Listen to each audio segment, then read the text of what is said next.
Alhamdulillahirabbil alamin wa bihi nasta'in ala umuri dunya wassalatu wassalamu ala asyrofil anbiya'i wal mursalin wa ala alihi wa sahbihi ajma'in.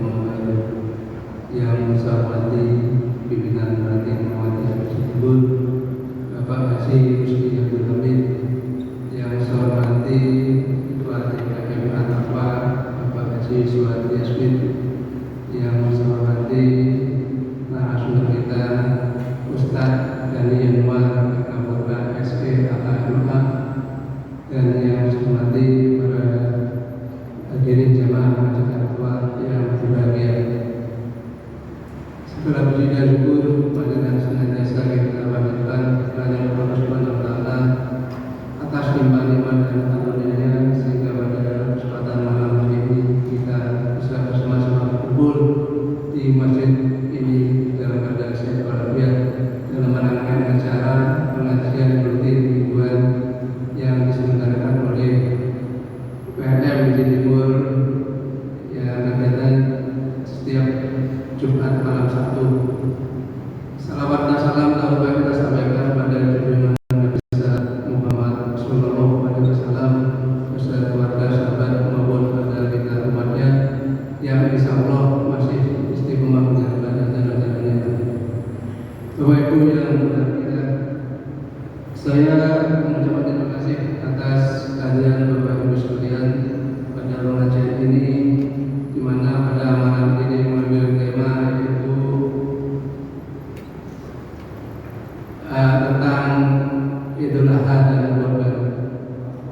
Baiklah, untuk membersihkan waktu, marilah kita bersama-sama buka acara ini dengan bersama-sama baca basmalah. Bismillahirrahmanirrahim.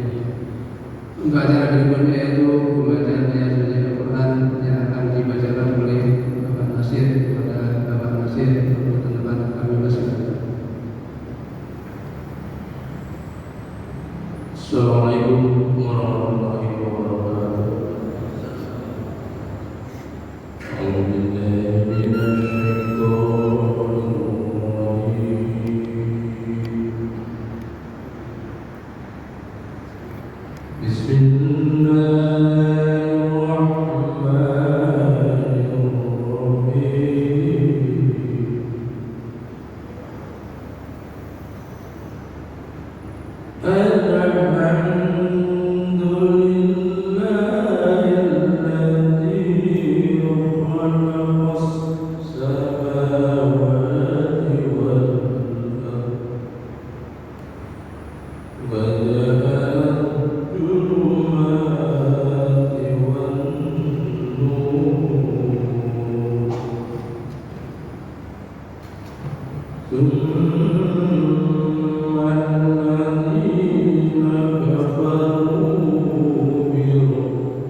Inna syani'aka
jajaran bapak-bapak dan ibu-ibu, para jamaah Masjid At-Taqwa ataupun jamaah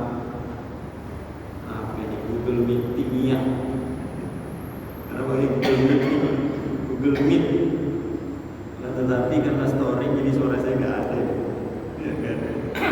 Masuk. Alhamdulillah, bersyukur kepada Allah Subhanahu Wa Taala. Hari ini di hari ke-8 di bulan Zulhijjah 1445 Hijriah. Kembali kita bersilaturahim untuk belajar bersama apa yang tadi sudah disampaikan terkait dengan Idul Adha, secara spesifik hal-hal yang berkaitan dengan kurban. Ya, mudah-mudahan nanti apa yang disampaikan ini meneguhkan pengetahuan kita terkait dengan kurban, sekaligus Allah Subhanahu Wa Taala memberikan kemampuan untuk mengamalkan apa-apa yang sudah menjadi tuntunan dan keharusan dalam beridul kurban atau Idul Adha. Dan ini semua menjadi bekal kita, insya Allah. Yang di sini nanti pilihan tanggal 10 aja. Tanggal 10 ya. Tanggal 10 langsung berarti habis sholat langsung imlek. Alhamdulillah. Ini mudah-mudahan jadi bekal untuk tanggal 10 Zulhijjah besok yang insya Allah akan dilaksanakan pada hari Senin. Kemudian bersolat kepada Rasulullah Muhammad SAW, pada keluarganya, pada para sahabatnya, para pengikutnya, tabi'in, dan seterusnya hingga sampai kepada kita semua yang masih terus berupaya mengikuti sunnah-sunnah yang diajarkan, baik yang disabdakan, dicontohkan, ditetapkan dan dicita-citakan oleh Nabi Muhammad SAW. Bapak-bapak serta ibu jika ada, para jemaah rahimahumullah. Jadi sebagaimana mungkin sudah berulang-ulang, Idul Adha itu disebut juga Yaumun Nahar. Ya. Jadi kembali berkorban hari nahar, di hari nahar. Inna a'tayna kal kautsar fasholli li rabbika wanhar. Wanhar itu artinya berkorban. Udhiyah ini kemudian ini yang ini dari definisi nanti. Udhiyah itu hewan yang dikorbankan min bahimatil an'am, dari binatang ternak. Apa aja itu? Ibilun, bakorun, gonamun, dan yang semisal. Ibil itu unta, bakor itu sapi atau semisal, berarti kebo termasuk ya. Kemudian dan juga gonamun. Meskipun nanti ada beberapa penamaan yang berbeda. Misalnya unta bukan disebut ibil, tapi disebut ba'ir. Lalu kemudian sebagian juga unta disebut badanah. Nanti ada unta ba'ir, ada badanah yang bisa maksimal sampai 10 orang per 1 ekor. Ya, saya dari tadi itu apa sih membedakan penyebutan ibil menjadi ba'ir menjadi badanah? Itu kalau saya menduganya ukurannya. Ya, jadi ada beberapa unta dengan ukuran tertentu, maksimal itu 1 ekor bisa sampai 10. Nanti ada Nabi menyebutkan demikian. Nah, ini hasil Munas Tarqi di Palembang tahun 2014. Meskipun ada beberapa tambahan dan lain sebagainya, tetapi secara umum adalah sama. Ini pokok-pokok pembahasannya. Kita langsung saja. Ya. Jadi kalau di Majelis Tarqi mengutip beberapa definisi. Ada Wahbah Al-Juhaili, akan tetapi yang kemudian dicantumkan. Ini juga slide-nya saya ambil sebetulnya dari Majelis Tarqi, dari PP Muhammadiyah. Dalam Fiqh Sunnah menyebutkan apa yang disebut dengan udhiyah atau korban. udhiyah dalam bahasa Arab disebut kurban atau nahar itu. Dia ismun lima yudbahu. Ini tadi saya sebutkan ya. Udhiyah ini seakan kata yang sama dengan adha itu sendiri ya. Idul Adha artinya kembali menyembelih. Apa tuh nama yudbahu? Ya, dari sesuatu yang disembelih, minal ibil, unta, kemudian bakor, sapi, kemudian gonam. Gonam itu kambing atau yang semisal. Yauman nahar, hari nahar, ayami wa ayami tasyrik. Nah, sampai dengan hari tasyrik, kita udah paham nih. Hari tasyrik berarti hari tasyrik kita hari Selasa,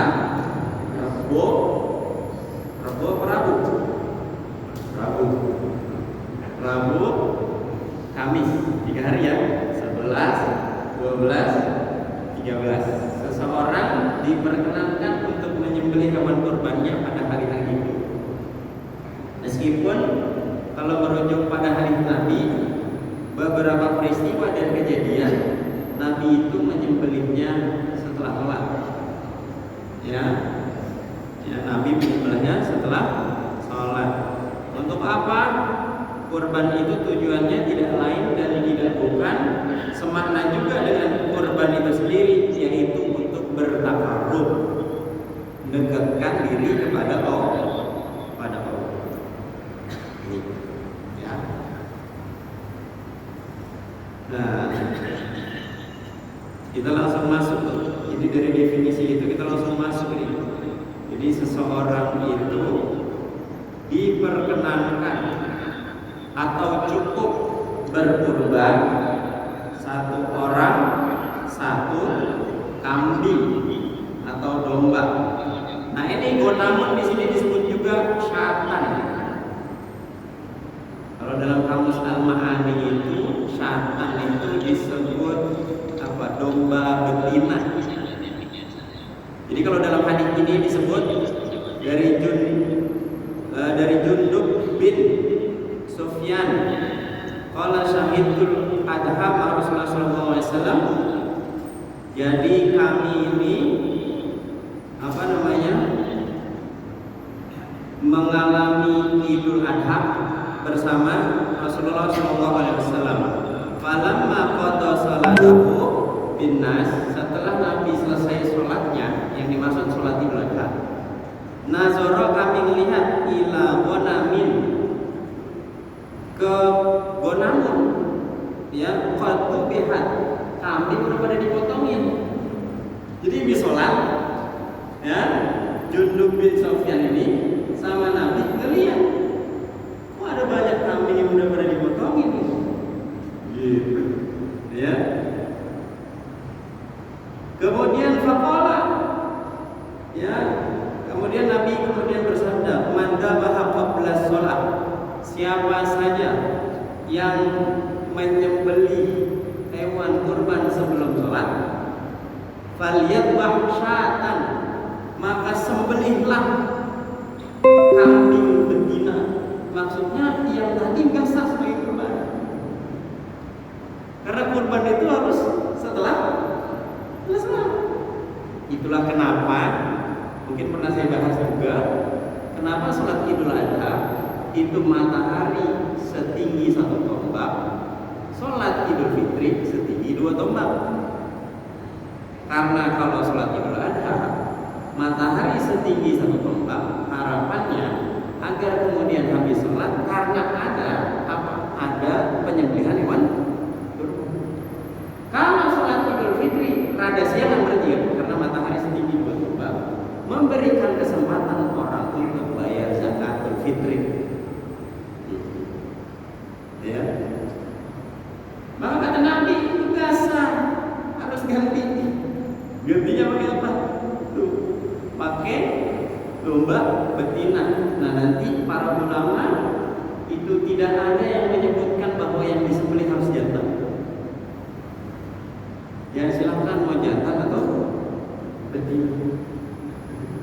Akan tetapi kalau kayak sapi atau kambing, mahalan yang laki, mahalan yang Mahal nengok tiga. Nanti murahnya perempuan. Beli bayar perempuan semua. Ya, enggak, maksudnya tidak ada ketentuan secara khusus gitu ya. Tidak ada ketentuan secara khusus. Akan tetapi seseorang yang menyembelih sebelum sholat Id itu nggak sah. Dan ditunjukkan di sini cukup satu orang itu menyembelih untuk bagi dirinya satu orang itu menyembelih satu ekor kambing ataupun domba. Nanti ada pembahasan juga. Bukankah Nabi pernah menyembelih 2 ekor kibas atau 1 ekor kibas, lalu kemudian Nabi menyebut untuk dirinya, untuk keluarga dan seluruh umat Islam? Berarti boleh dong Ustaz lebih dari 1. Nah, itu kalau itu pemahamannya. Sebenarnya kalau ada orang yang, kalau dalam hadis Nabi, man kana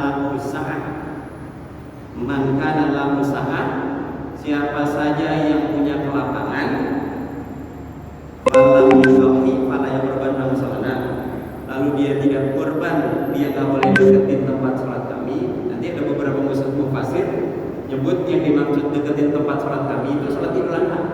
Jadi kalau ada orang mampu lalu dia tidak korban, maka kata Nabi jangan deketin tempat sholat kami. Maksudnya jangan deketin sholat Idul Adha. Meskipun dalam prakteknya Nabi gak pernah itu kemudian diperiksa satu-satu, nyuruh sahabat, ini orang mampu dia korban gak? Dia korban gak? Itulah kenapa nanti hukumnya korban itu jadi sunnah muakkadah, sunnah yang sangat ditekankan, tidak sampai wajib. Ada ancaman tapi tidak pernah dilakukan.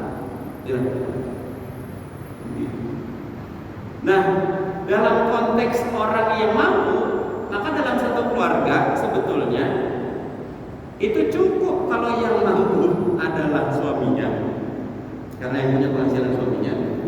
Nah, kalau dia korban atas nama dirinya itu cukup. Ya, meskipun boleh nggak ganti-ganti nama, yang boleh aja. Akan tetapi sesungguhnya yang punya penghasilan itu siapa? Suami. Tapi kalau si anak udah punya penghasilan, jadi, maka kalau suami itu berkorban atas nama dirinya, misalnya 1 ekor kambing, maka keluarga dapat pahala juga. Bahkan orang tuanya yang udah meninggal sekalipun, karena nanti ada pertanyaan, kalau ada orang udah meninggal, lalu anaknya itu pengen ngorbanin orang tuanya, itu bisa banget. Nah, ulama kebagi menjadi 2 itu benar.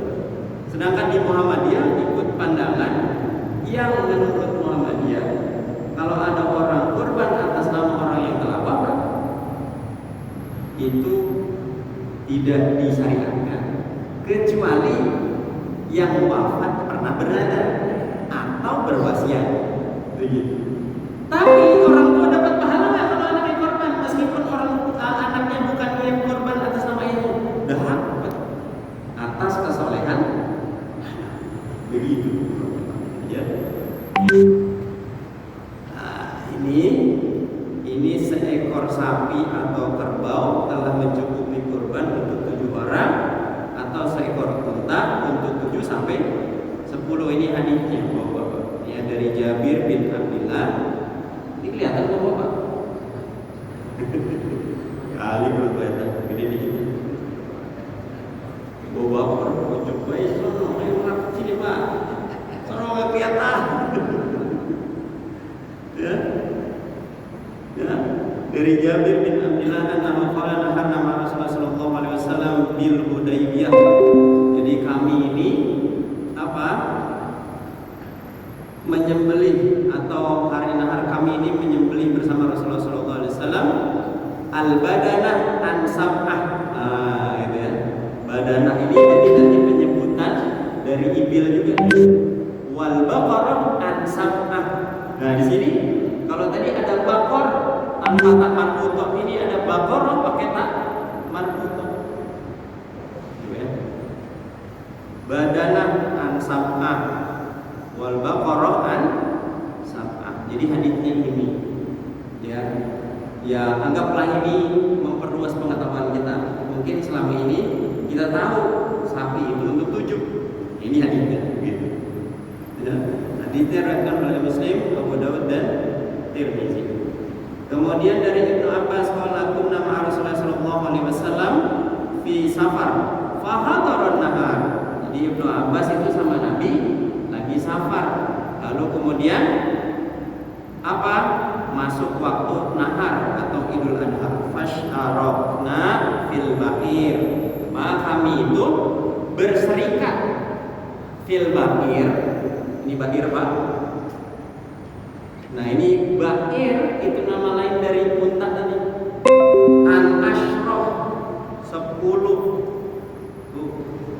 Jadi unta ba'ir bisa sampai 10. Ya kudu nanya orang Arab tukang ngembalain sama unta ini. Yang dimaksud unta ba'ir itu kayak apa? Bapak-bapak yang pernah haji umroh itu kan, kalau kita jalan dari Makkah ke Madinah atau Madinah ke Makkah, kadang-kadang itu kan itu kanan kiri lagi udah ngebalain unta. Cuman kita kagak berhenti banyak nanya itu ya mungkin perjalanan bagi saya perjalanan sangat berkesan itu perjalanan dari Makkah ke Madinah atau Madinah ke Makkah. Kemudian berhenti di rest area. Saya berasa itu berada di kampung, satu kampung. Kalau di kita rest area dan rasa-rasanya rest areanya bagusan kita. Rest area kita di bagus-bagus gitu. Dibandingkan rest area di Saudi. Begitu kadang-kadang toiletnya WC-nya kan beda, nggak ada airnya kan. Nggak ada airnya. Kalau di kita beda airnya. Wal baqara an sab'ah.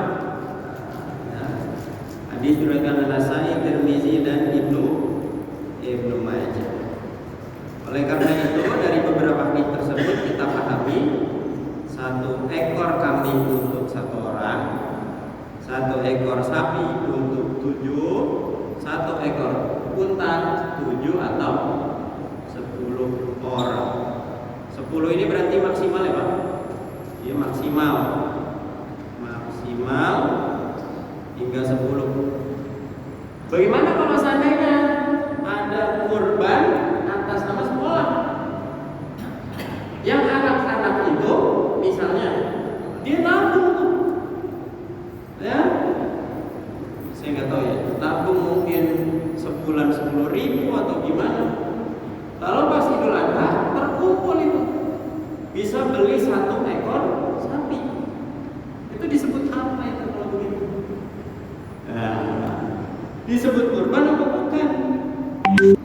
Kalau saya lebih menyebutnya lebih enak dan bagian dari edukasi kepada anak itu disebut sebagai belajar berkurban. Dapat pahala Pak? Dapat pahala. Pahala apa? Pahala sedekah. Dapat pahala sedekah. Dia belajar kurban, dia edukasi. Anak-anak itu berkurban dengan makna mengorbankan hartanya tiap bulan misalnya 10.000. Belajar, enggak belajar kurban. Itu penting itu edukasi dia. Tapi disebut kurban enggak? Enggak bisa disebut kurban. Yang disebut kurban itu jumlahnya tertentu itu. Kambing untuk 1, sapi dan juga unta itu 7 sampai dengan 10. Itu Bapak. Ya. Saya lanjutkan ya. Jadi untuk sholiqul kurban 7 orang, sapi sekarang berapa Haji Rusdian? Dan masih ada apa yang 21 juta? Ya. Jangan-jangan itu kalau orang Jawa nyebutnya sapi cembe. Kalau sapi cembe Pak, anaknya sapi. Orang Jawa nyebut sapi cembe. Kambing gitu ya cembe. Kalau sapi apa ya? Ya berarti ini tinggal dibagi ya, seperti kebiasaan kita ya. Kebiasaan kita. Ya di masjid-masjid itu kan gitu, 1 ekor, kemudian nanti ada datanya dan lain sebagainya. Ya. Kemudian pentasarufan. Ya, jadi ini selesai ya soal apa namanya jumlahnya. Kemudian pentasarufan. Nah, ini pembagian hewan kurban. Yang pertama dalam surat Al-Hajj ayat 28. Itu ini ada yang di bold ya. Fakulu minha. Berarti ini untuk sohibul kurban. Fakulu minha, maka makanlah, diperkenankan makan sebagian. Boleh nggak dimakan, diserahin semua? Ya boleh Bang. Jadi kalau ada sohibul kurban, dia bilang saya udah nggak usah lagi, serahin semua buat dibagi. Ya boleh Pak.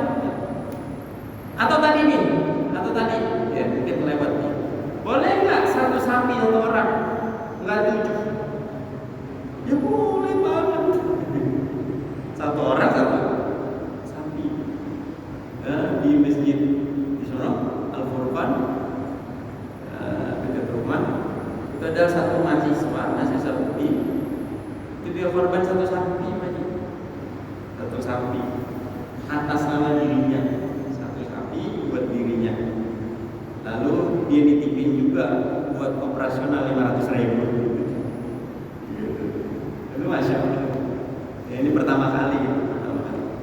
Dan kita memang nutup. Kalau di sini kan banyak, berapa jumlahnya banyak? Yang 20.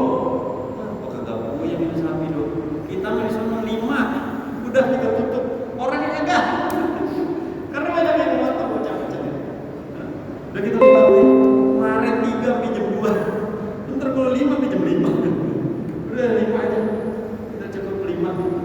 Kalau di sini kan mungkin orangnya banyak. Sama kayak dalam jadi gitu. Kita 5 aja. Udah kita tutup. Kambing kita nggak terima duit, kita terima. Hemat aja. Aku mau repot. Titip silakan. Udah beli dan lain sebagainya. Fakulu minha. Maka sahibul kurban ya. Saya belum secara umum banyak yang menyebutkan sepertiga nih, nanti sepertiga gitu ya. Cuman saya lagi cari dalilnya belum ketemu sepertiga. Sepertiga itu, ya mungkin itu ini aja sih, memudahkan pembagian aja sih. Sepertiga. Sedangkan dalilnya saya belum ketemu, dan di beberapa tuntunan di majelis taqi, sependek yang saya tahu, belum ada penyebutan sepertiga. Hanya menyebutnya ini bagian sohibul kurban dan lain sebagainya. Wa at'imul ba'is al-faqir. Kemudian juga berilah to'am, makan al-ba'is al-faqir, orang yang sengsara lagi fakir. Ini bagian berarti dia. Ini dapat bagian berarti al-ba'is al-faqir. Udah fakir sengsara, berarti kebelangsa. Fakir, kalau fakir itu dia untuk kebutuhan pokoknya aja nggak cukup. Fakir, ya, buat makan ini. Kalau tepar masih miskin dia nggak cukupan. Gitu ya. Itu yang pertama, yang kedua.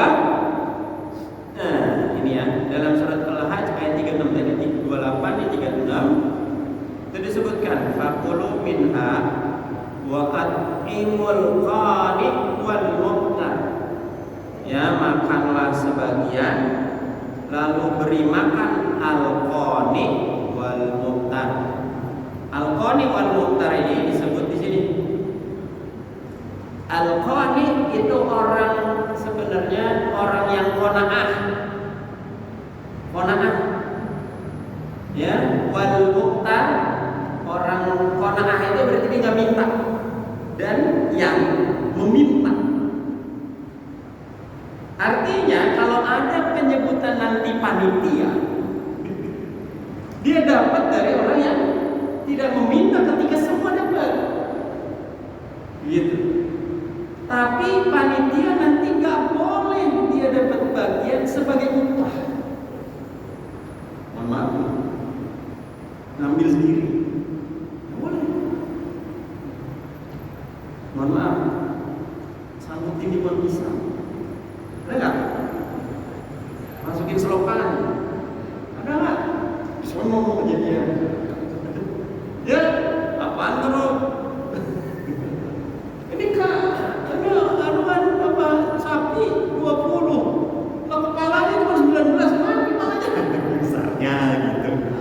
misalnya.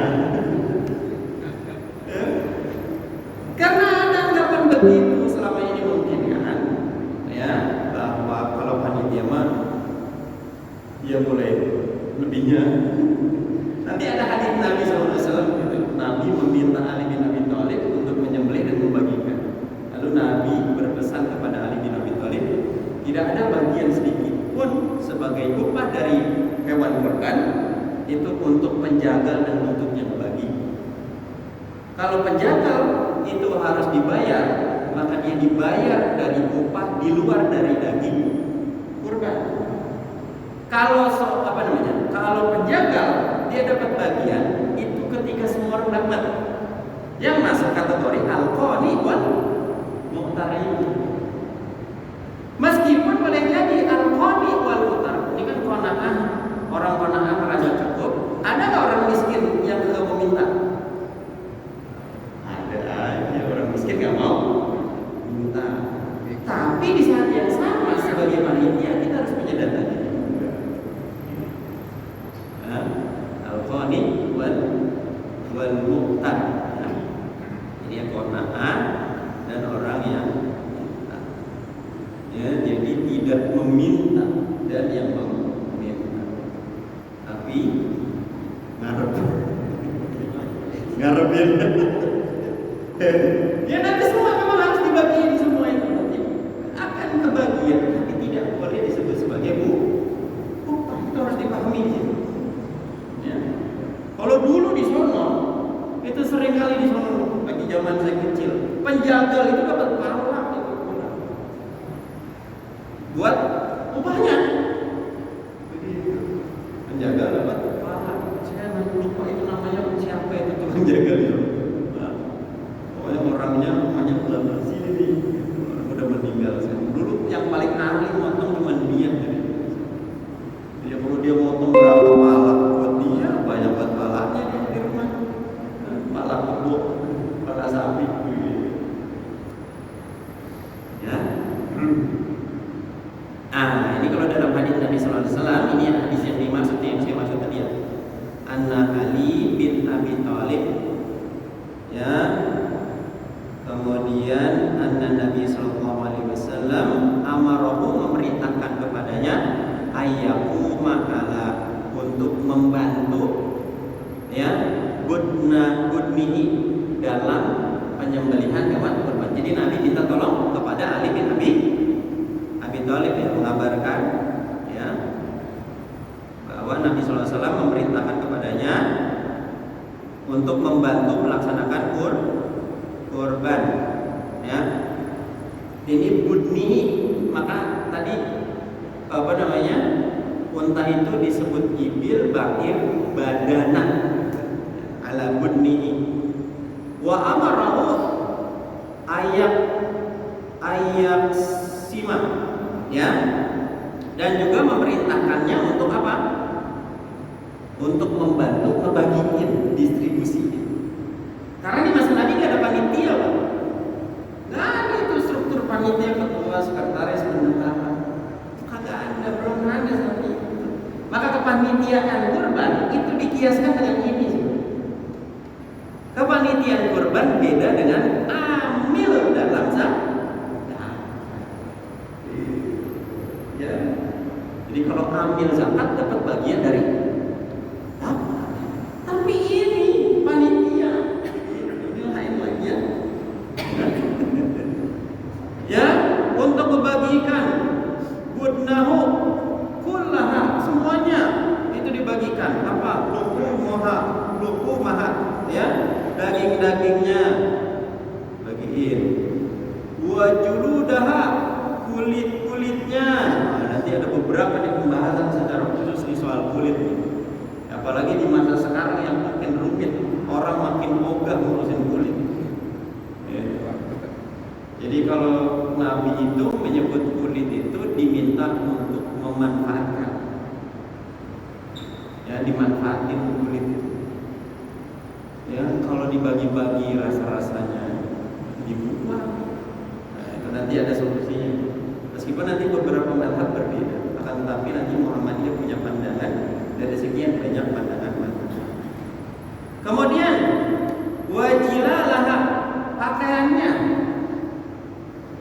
Berarti apa? Ada pelanangnya. Jadi bagiin, kasih siapa tuh dipakai buat apa kayak gitu. Kadang-kadang saya suka mikir itu. Jangan-jangan tambang yang melekat sama hewan itu. Ya kalau sapi kan nggak ada pakaiannya kan. Yang ada pakaiannya kan untaknya gitu. Untak itu ada pakaiannya. Kambing kan nggak ada pakaiannya. Ya. Fil masakin kepada orang orang-orang miskin. Nah ini ya, wala yu'tiya fi jizaratiha. Oh, dan ia tidak boleh memberikan sedikit pun dalam hal apa? Dalam hal upah minha dari budnah itu. Ya, kembali kepada badan budnah dari unta yang disembelih syai'an sedikit pun. Oh, jadi nggak boleh sebagai upah. Ya ini memang nggak mudah ya. Oleh orang banyak. Sapinya 20, orangnya banyak.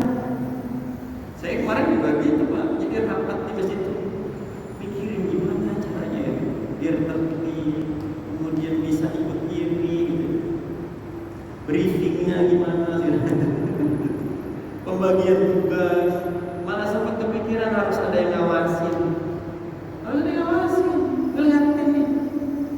Ini kambing pahanya mana kurang ini? Ini pahanya mana? Ya. Saya nggak menyebut yang lain ya. Yang lain juga suka ada yang bawa soalnya bagian yang lain. Ya. Maka dengan merujuk pada ayat-ayat dan hadis tersebut, penerima kurban dikelompokkan tadi ya, jadi paham ya. Sahibul kurban, fakulu minha, al-ba'is al-faqir, kemudian al-qani wal muhtar, yang terakhir al-masakin. Begitu. Maka kalau bicara kepanitiaan, dia sekali lagi dia bagian dari termasuk al-qani wal muhtar. Tapi nggak boleh ngambil duluan. Ya, jangan ngambil duluan karena ngerasa bahwa mohon maaf saya ini panitia, saya punya hak untuk nggak boleh kayak gitu. Karena yang dititipin, jadi sahibul kurban dititipin nih panitia. Nah, orang-orang yang membantu itu harus bersabar gitu. Kalau kita nyusunnya di sana, dimulai dari al-fakir dulu nih, al-ba'is al-fakir. Kemudian miskin, baru kemudian al-qani wal muhtar.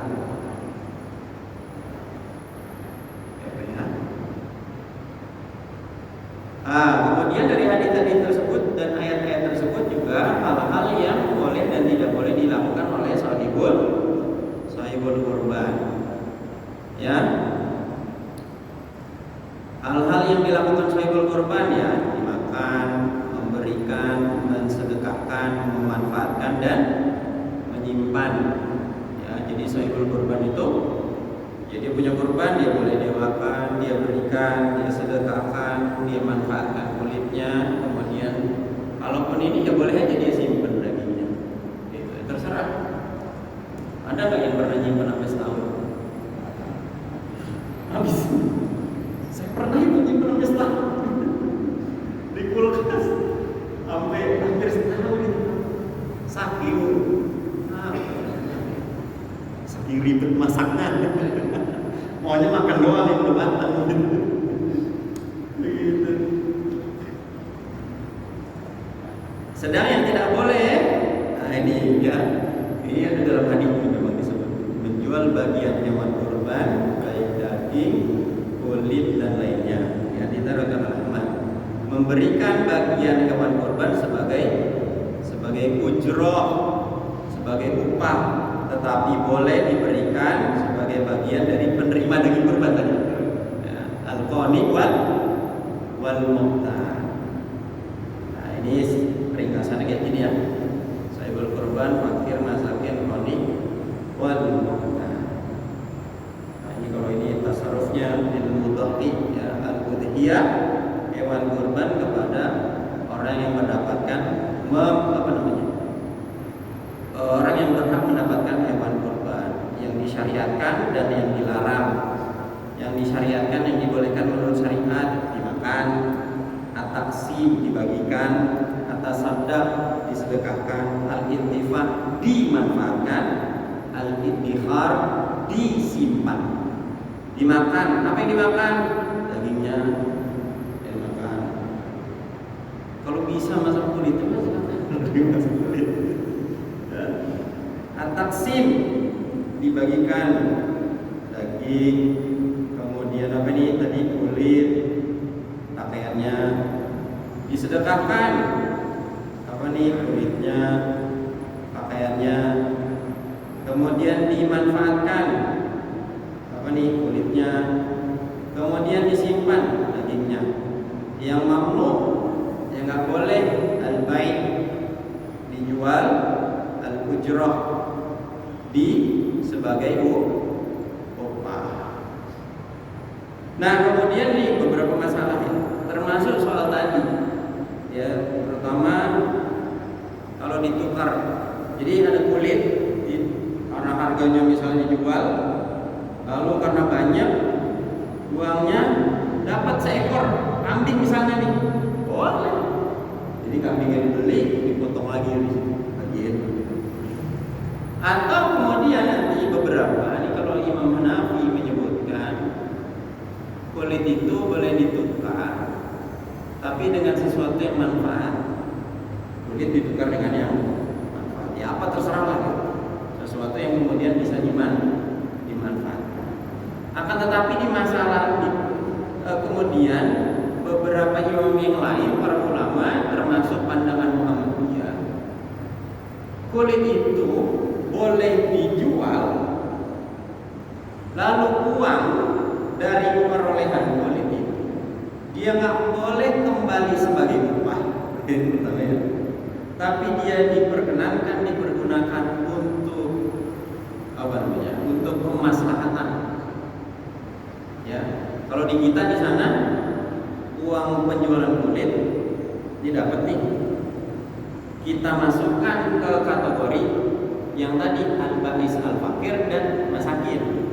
Karena boleh jadi ada orang miskin dapat daging kagak punya beras, dapat daging gasnya enggak, dapat daging kambing tusuk satenya enggak, kecapnya enggak. Ya. Kembali lagi kepada siapa? Kepada orang-orang yang masuk kategori ini. Tapi nggak boleh. Misalnya hasil penjual kulit balik lagi ke sahibul kurban. Kali ini begitu sahibul kurban dijual kulit buat gua di sini. Agak boleh. Akan tetapi memang secara umum begitu. Karena sekarang kompleks kan. Kalau kulit itu dipecah, potong-potong, dibagi-bagi, yang ada takutnya malah dibuang, manfaat, malah membantir. Ya, maka jadi diperkenankan untuk dijual dan kemudian untuk dimanfaatkan. Yang kita pahamlah masuk kategori al-ba'is, al-fakir, kemudian al-masakin, ya. Kita paham bagiannya. Nah, ini panitian korban sudah, korban untuk yang meninggal tadi sudah saya bahas ya. Jadi bernadar dan berwasiat. Jadi kalau bernadar itu misalnya, meskipun ini ikhtilaf ya, sekali lagi Bapak ya, ikhtilaf. Akan tetapi kalau pandangan Muhammadiyah begitu. Karena kalau dengerin Ustaz Adi Hidayat, Ustaz Adi Hidayat balikin ya, orang korban atas nama orang yang sudah meninggal. Ya nggak apa-apa juga gitu. Akan tetapi kalau menurut pandangan Muhammadiyah secara resmi, ya berkorban atas nama orang yang telah wafat itu nggak diperkenankan, kecuali orang yang wafat bernadar. Karena nadar itu, jadi kalau orang janji sama manusia aja wajib dibayar. Nadar itu kan janji. Kalau janji kepada manusia aja wajib dibayar, apalagi janji kepada manusia. Ya, kalau nadar itu kan istilahnya, kalau saya nih, saya berpesan misalnya, nanti kalau tanah saya, kamu punya tanah ini, misalnya tanah mana yang belah mana gitu, itu kejual, Yang di sana yang 1000 meter. Gimbi punya tanah 1000 meter. Dijual, maka saya akan korban atas nama saya 5 ekor sapi misalnya gitu. Misalnya. Ya kan 1000 meter banyak gitu.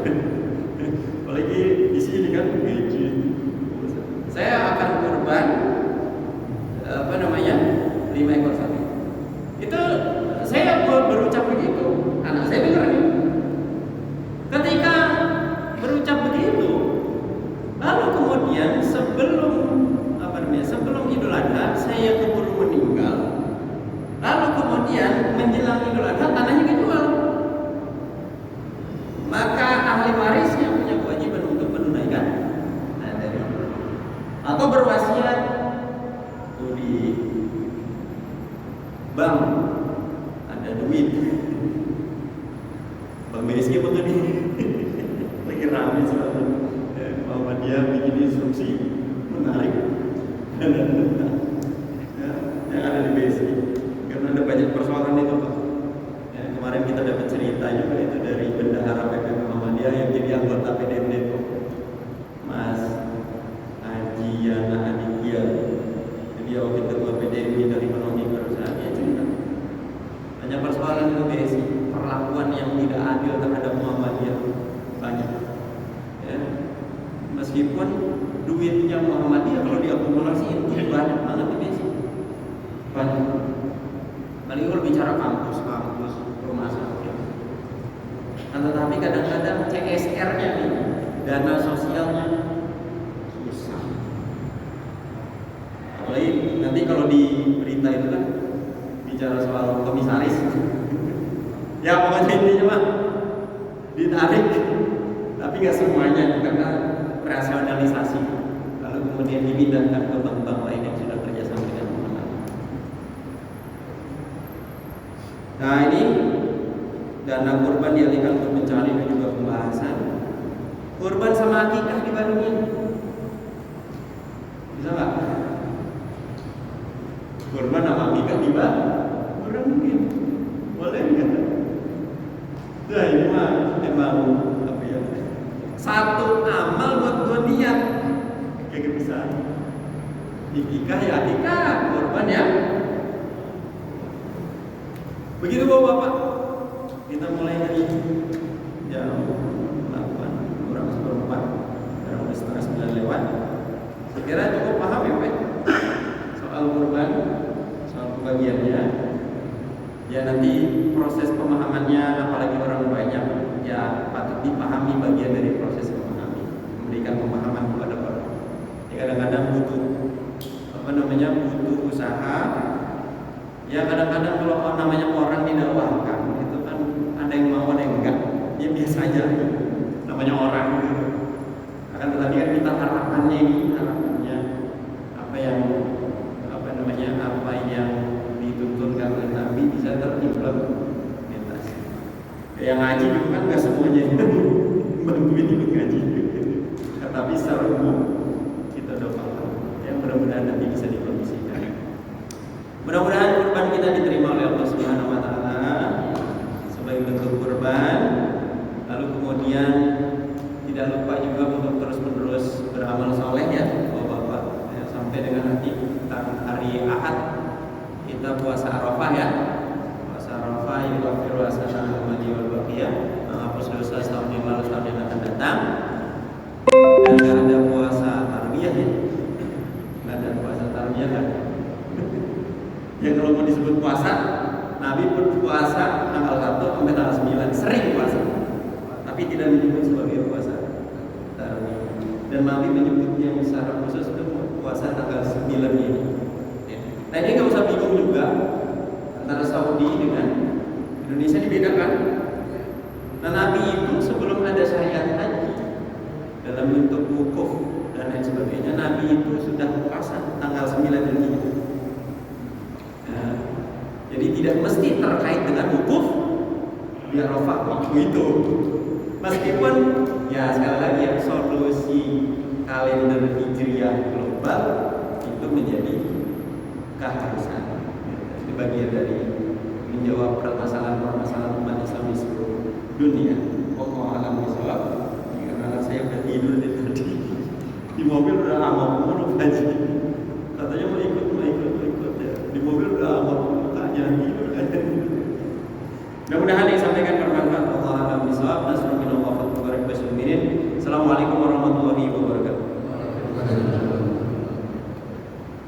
Demikianlah tausiah yang disampaikan oleh Ustaz dari Jawa yang sudah menjelaskan secara detail tentang kurban mulai dari aturan-aturan dan sebagainya.